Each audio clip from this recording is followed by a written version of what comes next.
Boa tarde para todos. Pois é, pessoal, já há bastante tempo, tá, alguns dias que não compareço aqui para falar sobre futebol.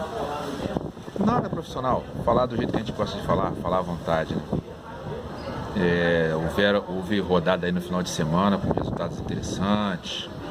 Houve aí uma possibilidade de Palmeiras e Santos diminuírem a pontuação para 3 pontos de distância com relação ao Corinthians, mas nem Palmeiras nem Santos conseguiram esse intento, né? O Palmeiras conseguiu diminuir para 5, né? Porque na segunda-feira, no fechamento da rodada, o Palmeiras só empatou com o Cruzeiro, e literalmente empatou, né? Porque o Cruzeiro sempre esteve na frente e o Palmeiras sempre buscando resultado, né? Enfim, agora no domingo tem o confronto direto entre Palmeiras e Corinthians.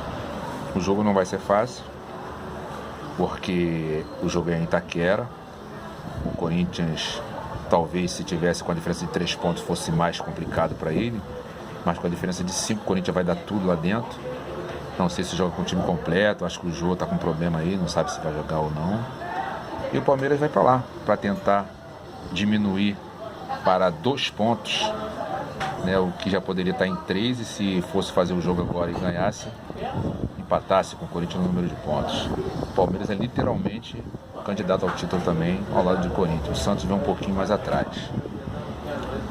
Tive também um clássico entre Flamengo e Vasco da Gama. Um Flamengo e Vasco com muita expectativa, mas que o futebol correspondeu ao momento atual. Ninguém está jogando futebol. O que estava jogando melhor era o Grêmio também caiu porque abriu mão também do Campeonato Brasileiro para buscar algo maior lá na Libertadores, cujo Grêmio já está aí na final, né? Tinha batido já o Barcelona de Guayaquil em casa, e ontem perdeu por 1-0, podia perder até de 2, né? Então o Grêmio jogou muito à vontade, e o Barcelona de Guayaquil fez um grande torneio. Veio aqui no Brasil como patinho feio para perder todas, e bateu no Palmeiras, bateu no Grêmio, bateu no Botafogo. Fez uma graça, né, nesse campeonato, nesse torneio aí, né? Mas quem avançou foi o Grêmio, com grandes possibilidades. Houve também um jogo muito interessante na outra chave lá, entre River Plate e o Lanús. River Plate estava ganhando 2-0, inclusive até o pessoal mesmo da imprensa, da resenha esportiva do rádio, já estava dando como certa o jogo entre Grêmio e River Plate, né? Mas o jogo só acaba como termina, né? Só acaba quando termina. Me lembro bem do Flamengo e América do México. O Flamengo foi lá, comeu o bife e achou que aqui era só se deliciar, caiu do cavalo, né? Então é melhor a gente esperar, não vamos confiar tanto assim. O jogo mais importante de ontem, quarta-feira, foi esse jogo das quartas de finais, segundo jogo das quartas de final da Sul-Americana, reunindo Flamengo e Fluminense no Maracanã com um público muito bom. E sobre o jogo de ontem, fica uma lição, né? Uma lição de que o jogo só acaba quando termina, é o que foi dito agora há pouco. O Fluminense teve um placar que caiu no colo dele no início do segundo tempo para 3-1, o Fluminense que tinha perdido por 1-0. O Fluminense veio para o jogo com gana, com sangue nos olhos, como se diz, e precisava dessa gana e desse sangue nos olhos, porque só a vitória interessava.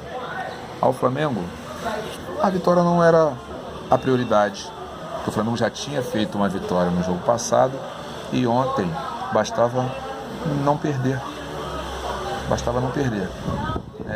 Ou melhor, se perdesse por 1-0, ainda tinha a chance de ir para os pênaltis, ir para aquela loteria dos pênaltis. Então, o Flamengo estava com uma vantagem que parece pequena, mas aqui era muito grande.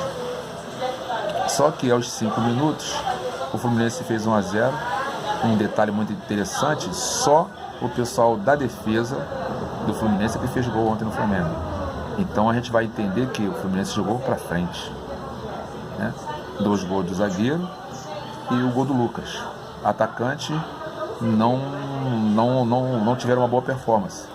O Henrique Dourado, por exemplo, não jogou bem ontem, foi anulado. Não fez nada na partida. Então, o pessoal lá da cozinha veio e resolveu o jogo para o Fluminense, né? Então, voltando à marcha da partida, o Fluminense fez 1-0 e uma bola de sorte, né? Porque um jogo muito tenso no início, pontapé daqui, dali, um jogo muito tenso, né? O Flamengo não precisando ganhar e o Fluminense precisando ganhar, então o jogo ficou muito tenso. E aos 5 minutos o Lucas foi lá e fez 1-0. Uma bola de sorte. Sobrou, foi lançado nas costas da zaga rubro-negra, bateu forte e fez o gol. 1-0 Fluminense. Então, ainda ficou folgada a situação do Flamengo, que com aquele resultado não estava eliminado ainda. Estaria no máximo disputando a classificação via pênalti, tiros direto da marca do pênalti, né? Só que o Flamengo resolveu buscar um resultado melhor, foi lá e empatou o jogo, aí voltou à condição de já classificado, 1-1. No final do primeiro tempo, o Fluminense, mais uma vez, esteve na frente do placar, fez o 2-1 e no início do segundo tempo fez o 3-1. Eu não sei se o Fluminense se assustou, né, com aquele placar de 3-1, um placar de 3-1 não é um placar fácil de reverter. Eu não sei se o Fluminense se assustou, olhou aquele placar e o jogador do Fluminense ficou sem entender. Será que nós já ganhamos esse jogo? Está 3-1. Era uma coisa muito no início, né? Muita água ainda iria rolar. Então, o Flamengo, que sempre esteve atrás no placar, já estava perdendo, não é isso? Perdendo por 1-0, perdendo por 2-1, perdendo por 3-1, perdendo por 3-2. Ou seja, 1-0, 2-1, 3-1, 3-2. Por 4 vezes o Flamengo esteve desclassificado. Por 4 vezes o Flamengo esteve fora da semifinal da Copa Sul-Americana, né? Mas no final da partida, no geral, deu o Flamengo. Voltando aqui um pouquinho atrás, então eu acho que o Fluminense se assustou quando viu aquele placar de 3-1 cair no seu colo. O Fluminense não trabalhou para fazer 3-1. Não trabalhou, né? O primeiro gol foi aquela sobra ali, o cara meteu, o Lucas foi lá e guardou. Os 2 outros gols, né, foram gols de cabeça do zagueiro, o mesmo zagueiro, assim como o Hever fez aí há uma semana e pouco atrás. Entendeu? Então, o Fluminense não ficou sem entender como é que já estava 3-1 no início do segundo tempo. Talvez tenha ficado assustado. O Fluminense, a partir daí, não precisava correr atrás. Quem tinha que correr atrás era o Flamengo, teria que fazer 2 gols. É fácil fazer 2 gols num clássico como esse? Não é fácil.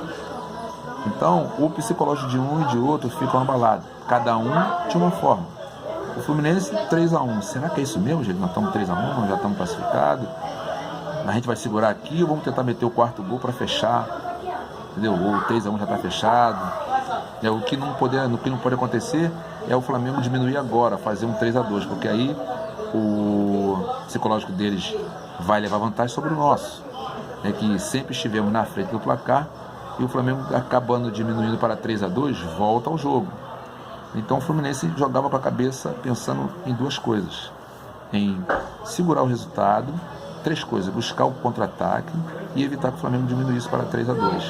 Mas não foi o que aconteceu. O Flamengo diminuindo para 3-2, literalmente voltou para o jogo. Aí acrescenta-se mais ainda no psicológico negativo do que estava vencendo. Enfim, acabou que o Fluminense cedeu o empate 3-3 e o Flamengo saiu classificado para a semifinal da Copa Sul-Americana.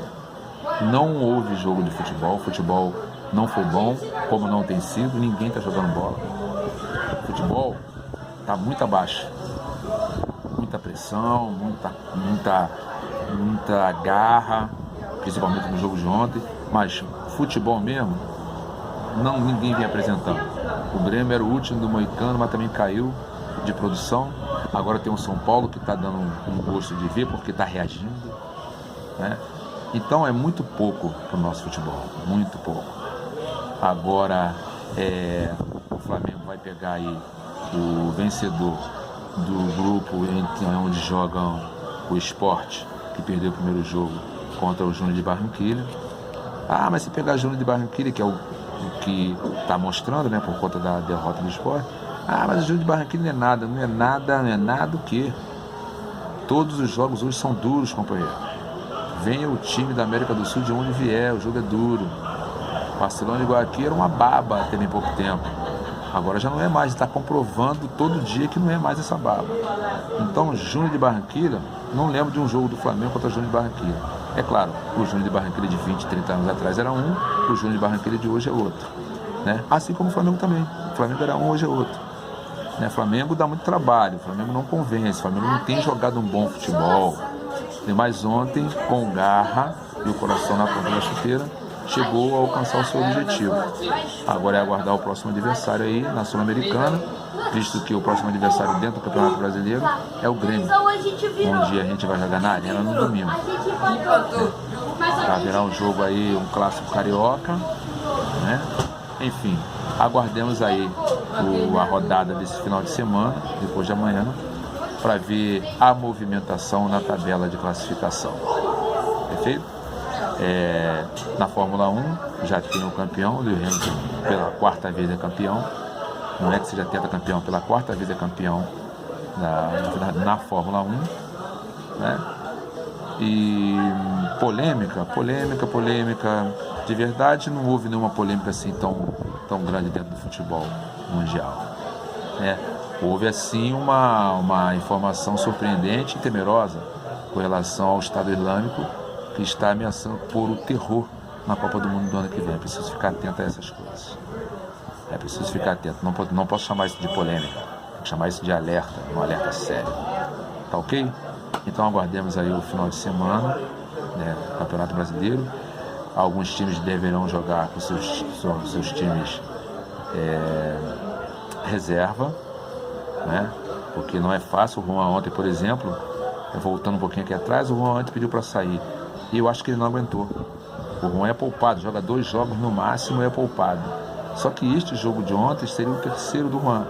Aí tem a importância do jogo do Grêmio, seria o quarto do Juan. Então o Juan não aguentou, estourou ontem. Agora vai se cegar, pelo menos por 2 jogos aí. Não acredito que ele jogue domingo contra o Grêmio e nem o próximo jogo. Se eu sou o treinador, eu o poupava. Porque o Juan, apesar de 38 anos, é um dos melhores zagueiros do futebol brasileiro. Ok? Uma boa tarde para todos, bom final de feriado. Quem vai trabalhar amanhã, vai com Deus. Quem não vai trabalhar amanhã, procura descansar e aproveitar esse feriado longo. E que tudo seja paz nas nossas vidas. Ok? Um abraço e até lá.